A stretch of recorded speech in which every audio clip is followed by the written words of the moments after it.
Boas-vindas a mais uma análise. Hoje, a gente vai entrar de cabeça num assunto fascinante e desconstruir, de forma bem profunda, um daqueles mitos super romantizados que a gente aprende desde cedo na escola. Quando pensamos nos grandes marcos do Brasil, a independência e a proclamação da República, a imagem que vem à cabeça é quase de filme, né? Pinturas grandiosas, aquele grito retumbante às margens do Ipiranga, espadas erguidas para celebrar uma nação recém-nascida. Só que quando a gente olha de perto com uma lupa mais crítica e estrutural, a realidade por trás desses eventos é bem mais fria, calculista e, para ser sincero, muito mais interessante. O que vamos explorar aqui não é aquele conto de fadas heróico de libertação nacional.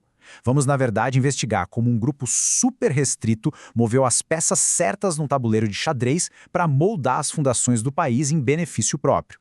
O que nos leva direto a essa provocação aqui.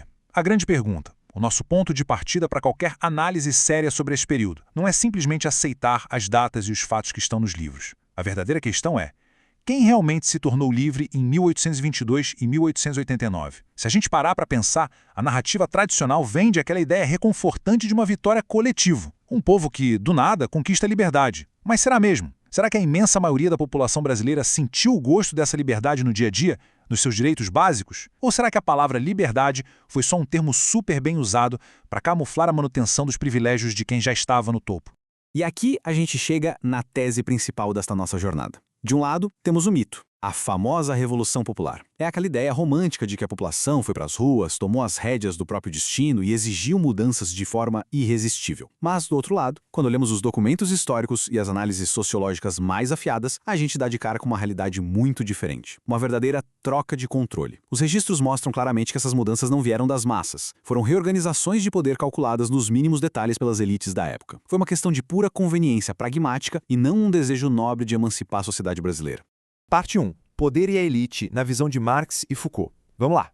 Trazendo para a conversa a tradição de Karl Marx, a coisa fica bem direta e sem filtros. Não foi uma revolução, foi uma troca de controle. Usando essa lente, fica fácil perceber que a queda da monarquia no Brasil passou longe, mas muito longe, de ser um levante das classes oprimidas contra um rei tirano. Foi simplesmente um ajuste no sistema. Uma mudança que precisava acontecer para que a classe dominante conseguisse sobreviver às transformações econômicas que rolavam no mundo. O império tinha envelhecido, a máquina já não rodava bem, então era preciso dar uma maquiada na fachada institucional para garantir que os lucros continuassem entrando como sempre.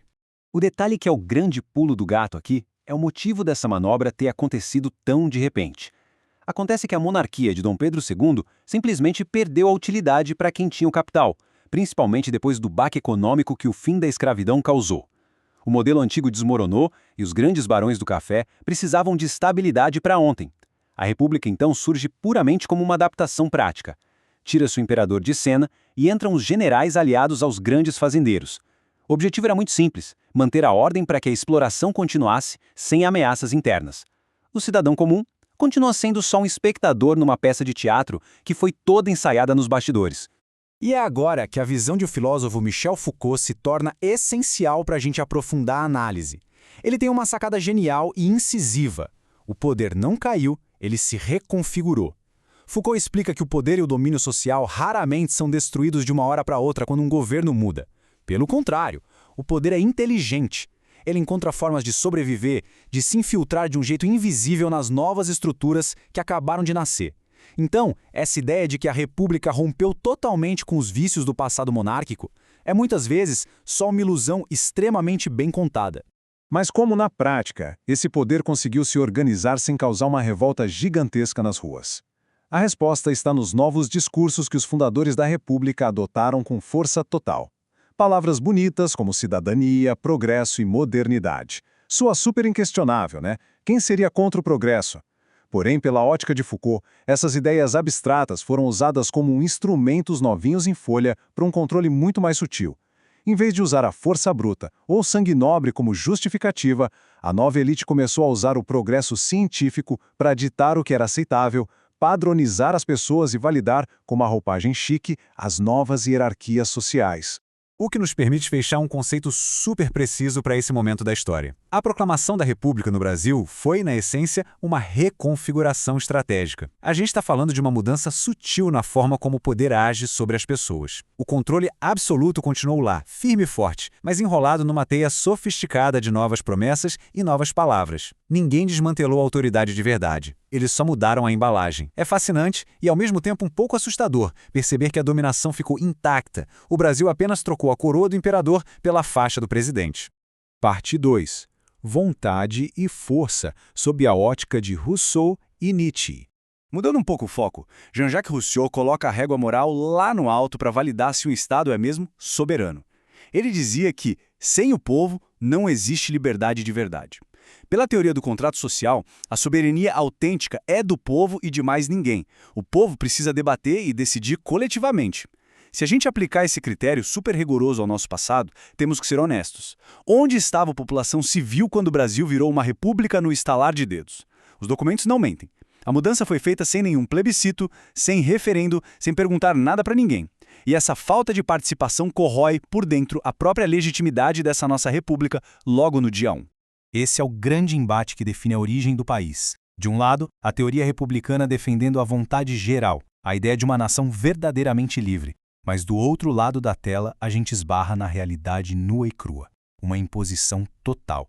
O que rolou no Brasil foi uma transferência de poder fria, combinada a portas fechadas em quartéis e nos casarões dos barões do café. Não houve nenhum tipo de contrato social verdadeiro. Construíram um Estado enorme com a placa de república, mas o espírito de igualdade mesmo, aquele da teoria, esse passou longe.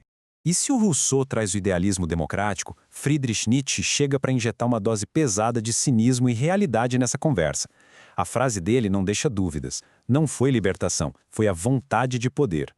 Pensando por esse lado, o sistema monárquico brasileiro funcionava como uma âncora psicológica. Mantinha a ilusão de ordem num país gigantesco.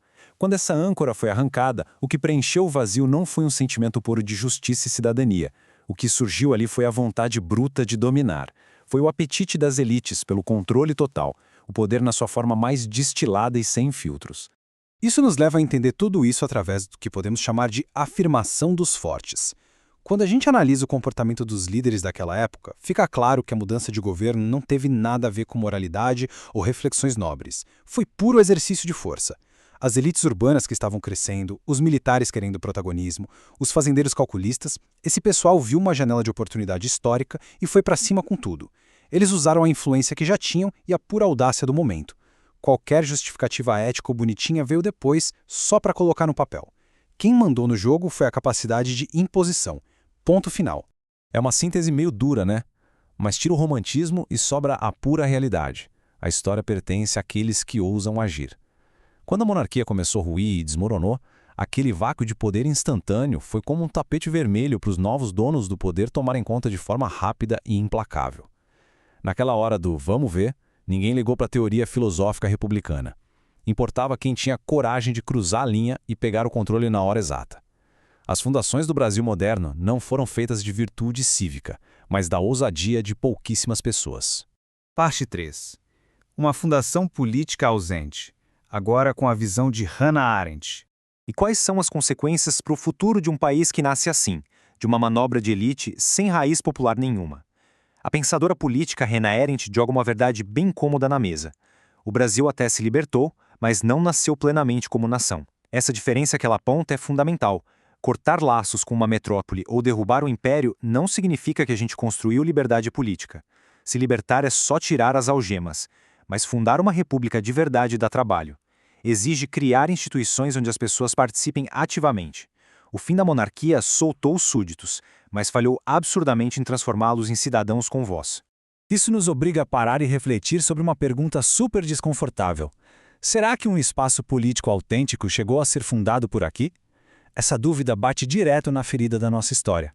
Sim, a República foi colocada no papel, desenharam uma Constituição nova e o resto do mundo reconheceu. Mas e aquele espaço de debate real, onde as pessoas comuns podem conversar de igual para igual sobre o bem de todos? Isso existiu? Olhando para a exclusão que continuou nas décadas seguintes, é muito seguro dizer que essa peça, que é a mais importante de uma república, simplesmente ficou fora do projeto. E assim a gente chega na conclusão da Arendt, que é triste, mas essencial para entendermos o nosso presente. A nossa república nasceu manca, nasceu incompleta, foi gigante nos discursos, mas na prática foi uma promessa vazia. Como o processo foi todo liderado por meia dúzia de pessoas no topo da pirâmide, ninguém teve o interesse de criar um mundo público compartilhado de verdade para a grande maioria dos supostos cidadãos. O Brasil ganhou uma república linda no papel, com novos hinos e bandeiras, mas oca por dentro. Faltou a vida, faltou a comunidade para fazer aquele conceito incrível funcionar de verdade. Parte 4. As Vozes de 1889. Vamos falar dos atores históricos. Quando a gente mergulha nos diários daquela época, os contrastes das atitudes são de cair o queixo. De um lado, a gente tem o Marechal Deodoro da Fonseca. Ele mesmo confessava para os amigos que não estava derrubando o governo por conta de nenhum grande ideal democrático. A motivação dele era puramente pragmática. Era a sobrevivência da corporação dele num sistema que estava isolado. Ele simplesmente assumiu o papel do homem de ação. Do outro lado da moeda, o imperador Dom Pedro II. Diante do ultimato dos militares, ele foi passivo. A grande preocupação dele era evitar qualquer derramamento de sangue brasileiro. Por causa dessa melancolia toda, ele preferiu não resistir e foi para o exílio, de madrugada, em total silêncio. Mas a gente tem que ser frio e analítico com esse tal pragmatismo pacífico que os livros de história adoram celebrar. Evitar uma guerra civil e salvar vidas foi ótimo, com certeza absoluta. Mas reparem na genialidade da engenharia social aqui. A própria falta de barulho, a falta de conflito armado, funcionou perfeitamente como uma escolha política de exclusão. Por ter sido um golpe de gabinete feito em silêncio, a grande massa da população simplesmente ficou de fora da equação. A maioria absoluta dos brasileiros foi dormir no Império e acordou na República, sem fazer a menor ideia do que tinha acontecido e totalmente trancada do lado de fora da arena de decisões do próprio país. Parte 5. E para encerrar, o campo de batalha e o nosso desafio inacabado. Tudo isso que a gente destrinchou aqui, esses jogos de poder, a falta de participação popular, não é só papo de museu ou poeira de arquivo morto. As decisões daqueles dias enraizaram o jeito que o nosso Estado funciona até hoje, na nossa vida, na prática. Por isso que é crucial ouvir o Rui Barbosa, que foi um dos caras que ajudaram a montar essa transição. Ele mesmo disse, a República nasceu incompleta, cabe às gerações seguintes completá-la. Ele sabia que o alicerce estava torto. O grande drama histórico não é a teoria da República ser ruim, mas sim o abismo gigantesco entre as leis maravilhosas que a gente tem no papel e a realidade dura de quem está na rua. É justamente fechar esse abismo que é o nosso grande campo de batalha social hoje. E é por termos consciência desse abismo imenso entre o ideal e a realidade, entre o que está escrito e o que é vivido, que terminamos essa nossa análise de um jeito inevitável, voltando para o incômodo de onde partimos. Depois de ver todas essas manobras de poder, o império caindo sem participação popular e uma promessa republicana que ficou pela metade, a grande pergunta continua ecoando forte. Tirando o filtro do romantismo, quem realmente se tornou livre por aqui? Entender o peso dessa pergunta não é só gostar de história, é o primeiro passo para que a gente consiga reivindicar, estruturar e viver uma cidadania que seja de fato plena.